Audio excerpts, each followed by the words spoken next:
Hello and welcome to Win Over Depression. I am your host, Tamara Trotter. This podcast is dedicated to those who suffer with the mental illness but try every single day to feel better.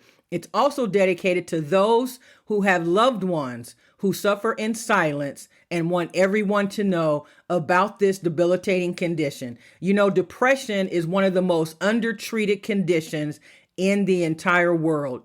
Did you know that every 50 seconds someone is taking their life? It is truly a pandemic, and we must do what we can to spread awareness about mental health. Today, we'll be talking about mindset and how important your mindset is when it comes to really everything in life, but definitely when it comes to managing your mental health. So what is your current mindset? Do you feel as if you are now in a place where you can overcome your circumstances and get to that place in life where you deserve? Are you accepting of your condition? That's one of the first things that we have to do. Once we accept that we suffer with a mental illness, we are in a much better place to now put into action a plan that is going to help us manage our care. Self-care is also the key to feeling better. Every morning you should get up, take a shower, don't stay in bed. Make sure you have a plan for the day. Eat a healthy breakfast. Make sure that you're getting in a lot of protein. Make sure you're eating leafy vegetables. Stay away from candy and sugary drinks. That's one of the things that you can do to practice self-care when it comes to managing your mental health.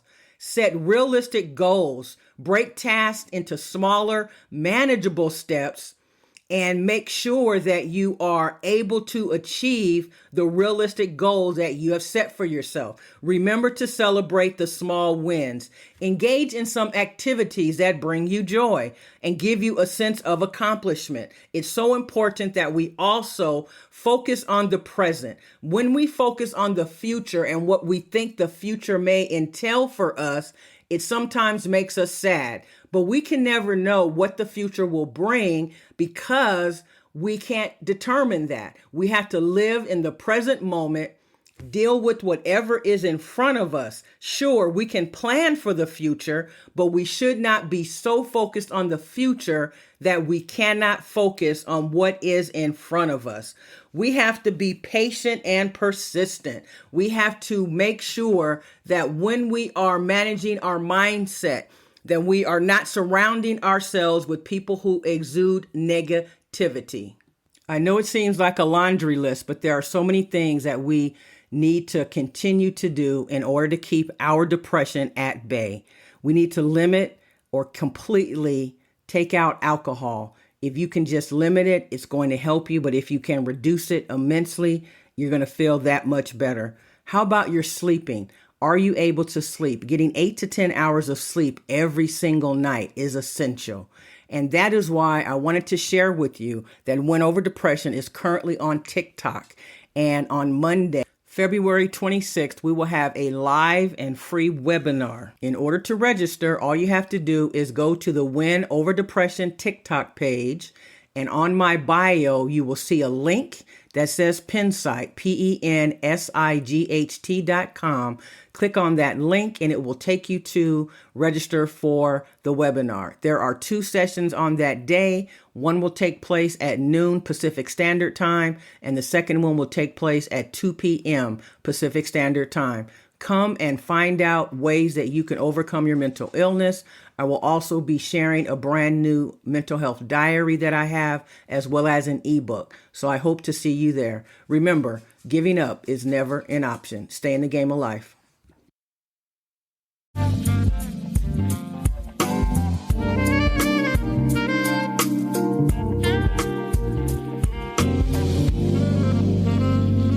Hello, and welcome to Win Over Depression.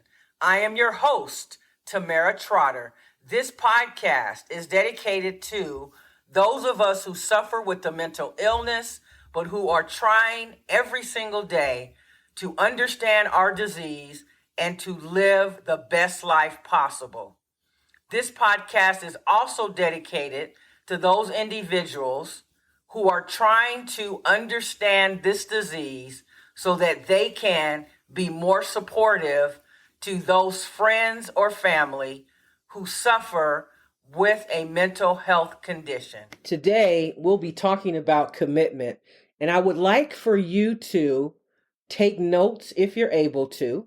And as I am sharing this episode, I would like you to think about the commitments that you have made in your life, and I would like for you to complete a self-evaluation, which basically means to weigh in or think about whether or not you are living up to that commitment. So let's first define what is a commitment. A commitment is the state or quality of being dedicated to a cause or an activity. It is a pledge or undertaking, an engagement or obligation that restricts freedom of action. There are many commitments that we have in life. We make commitments to our children, to our spouses. We make a commitment to our job upon being hired. We make a commitment to ourselves to fulfill whatever it is that we want to accomplish in life. And so, because we are a commitment-driven society, I want you to think about how important it is to be committed to dealing with and handling in an appropriate manner your mental health. It is essential and critical that we take the time to think about whether or not we are doing the work that is necessary in order to overcome many of the symptoms and circumstances that have caused us to suffer from a mental health condition. And I want to talk about suffering from a mental health condition for just a moment. It is true that having a mental health disorder does involve suffering, but the extent to which we suffer is largely up to us, the individual.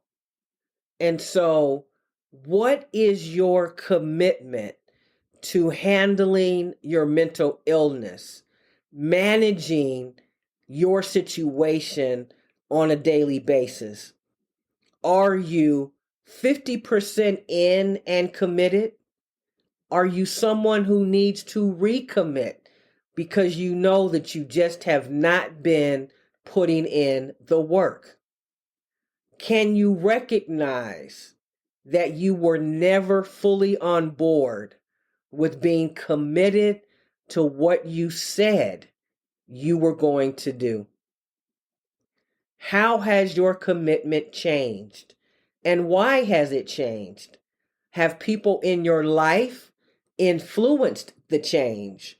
And if so, how can you get back on track? Is your commitment one-sided? Because oftentimes life is about relationships. And if you are in a one-sided relationship, whether it is with a friend, a spouse, and even a coworker, that will affect your ability to stay committed to that situation, person, or thing. So as we continue, I submit to you that having a commitment is a promise to deliver the outcome someone is expecting. Let me repeat that. A commitment, in my opinion, is a promise to deliver the outcome someone is expecting. Now, let's put that in perspective a little bit. When we're talking about commitment to overcoming our mental illness, we have made the commitment to ourselves. And if we expect an outcome that is going to help us to feel better, to be a better parent, a better friend, a better sister or brother, then we have to self-regulate and determine whether or not an adjustment needs to be made. When we make a commitment, there is something that is expected on the other end. And so you know that I am very transparent with my listeners. So I am actually sick, and I have been diagnosed and tested positive for COVID for the first time in my life. And for the last 3 days, I have been in bed. But in January of this year, 2023, I made a personal commitment to this podcast, Win Over Depression. And that commitment was that every Friday that I would drop a new episode. And I have lived up to that commitment the entire year up until now, except for 2 occasions when I had to upload the episode on a Saturday morning because I was having technical difficulty.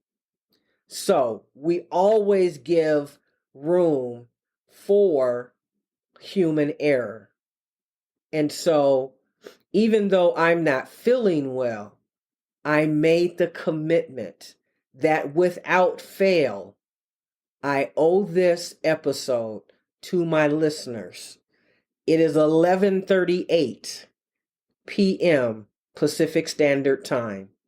I have 22 minutes to finish this episode, make any edits, complete the show notes, complete the episode information, do the cover art, and launch it on Buzzsprout in the next now 21 minutes.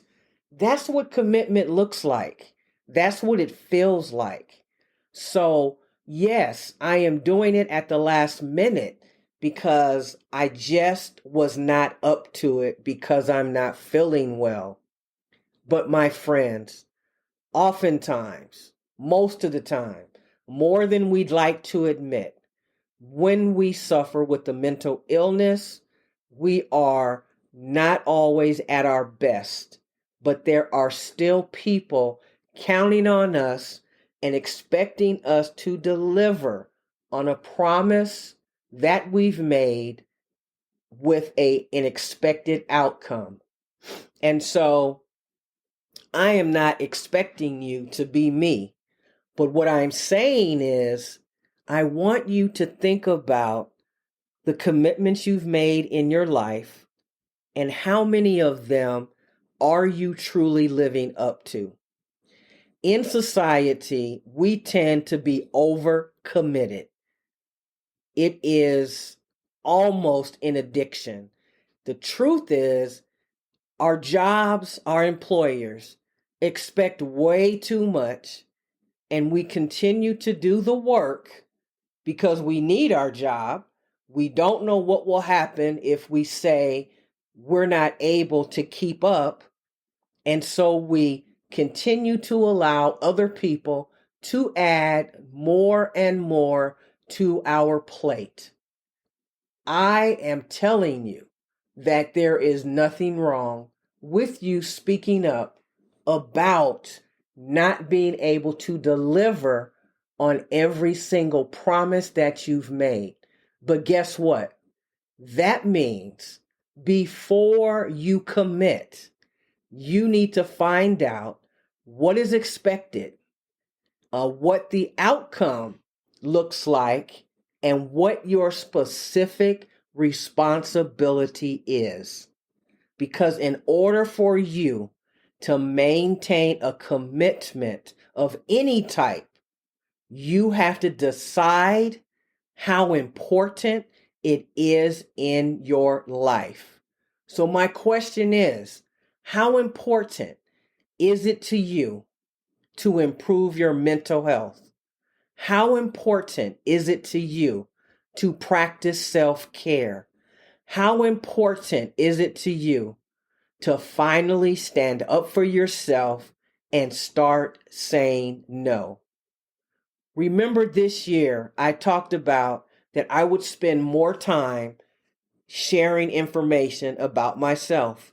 So I am a Gallup certified coach. And what that means is my responsibility and commitment to the people that I coach is to help them to see their potential and the natural strengths and talents that they are equipped with, and how to leverage those talents to get their work done, to feel better, to be less stressed, and to be able to relax and enjoy your life.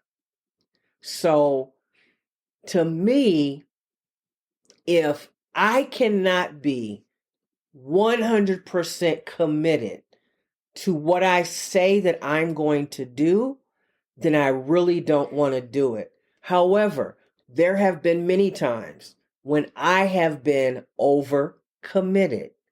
And so that is no one's fault but my own.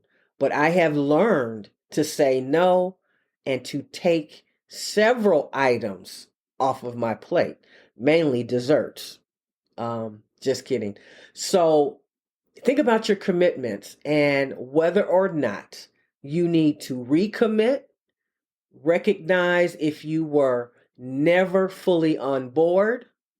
Has your commitment to a certain project, to something that you wanted to do at your house, has that changed? And if so, then do something different. Sometimes we want to stick to what we've committed to because we are afraid to feel as if we have failed. And so that means that there are many projects that are not completed because we have taken on too many. So also, when we talk about commitment, there are a few other things I wanted to share. The first is your personal space in your home has a direct correlation to whether or not your mental health is at bay or you are sinking into an episode of depression. And I know when I am about to experience an episode of depression because the area in my personal space at home looks cluttered. So it is very true that when we have a cluttered space, it's very difficult for us to focus and concentrate. And therefore, we all know, and if you don't, I'll share it with you, that many of the side effects of depression is not being able to concentrate. So what I would like for you to consider doing, and I don't expect you to clean up your entire house in 2 days. That would not be a commitment that you can keep. So what I would ask is that you look around and ensure that you have at least 1 or 2 areas in your home that are clutter free. And you will be able to see a lifting of the inability to concentrate and you being able to focus much better. So again, are you committed to your mental health and getting better? Are there some commitments that you've made that you need to make changes in? And so when we think about change, change is difficult for a lot of people. And not just those who suffer with the mental illness. Nobody really likes change because it's new. People don't know what to expect, and they are afraid of what is unknown to them. That is a natural human behavior. However, when you decide that you are going to take a look at your commitments, you have the right to make changes. Now, does that mean that you may have to disappoint a few people? Absolutely, because your mental health depends on it. And your friends or whoever it might be should understand that you need to practice self-care. So I encourage you to not be afraid of change, because change is absolutely predictable, because there are millions of changes every single day. There is a book called Who Moved My Cheese? And if you're not someone who likes to necessarily read a book, I encourage you to get the audiobook version of Who Moved My Cheese. And that is going to help you when it comes to accepting change. Because change is the one thing that you can count on in life. So, the more adaptable and resilient you become, the easier change will be in your life. I never want to end my podcast without thanking you so very much for listening. There are some things that I would love for you to consider doing for me. The first one is, when you have listened to any of the 80 plus podcast episodes of Win Over Depression, would you kindly consider leaving a comment? Let me know how a particular episode resonated with you. The more comments that I have, the more growth I will experience in the podcast. And it is growing, but I would encourage you to talk about how this podcast has helped you. Several people have reached out to me to tell me personally, but if you would be so kind as to leave a comment, I would really appreciate it. Remember, you can reach me on Pinterest at TT Mental Health Expert. You can also find me on Instagram, Twitter, and Tumblr at Tamara Trotter. That's Tamera, last name Trotter. You can join my Facebook group, also called Win Over Depression. Win Over Depression now has a journal that goes along with the podcast episodes. Each journal will have 25 episodes, and it will have homework, places for you to write notes, and really be able to keep a record of how well you are doing in combating and reducing your episodes of depression. In addition, this journal will also give you the opportunity to have in front of you proof of your journey and proof that you are making strides. One of my episodes, we talked about how important it is to celebrate every single win that you have experienced, no matter how small you believe it is. If you have gone from 2 episodes of depression per month to 1 episode, that is a 50% improvement. You can go to my website, winoverdepression.org, go to the tab that says products, and you will be able to make the purchase of your journal there. If you would like to reach me personally, you can reach me at Tamera, Tamera, at winoverdepression.org. Stay in the game of life. Remember, giving up is never an option. You are important. Your life is worth living.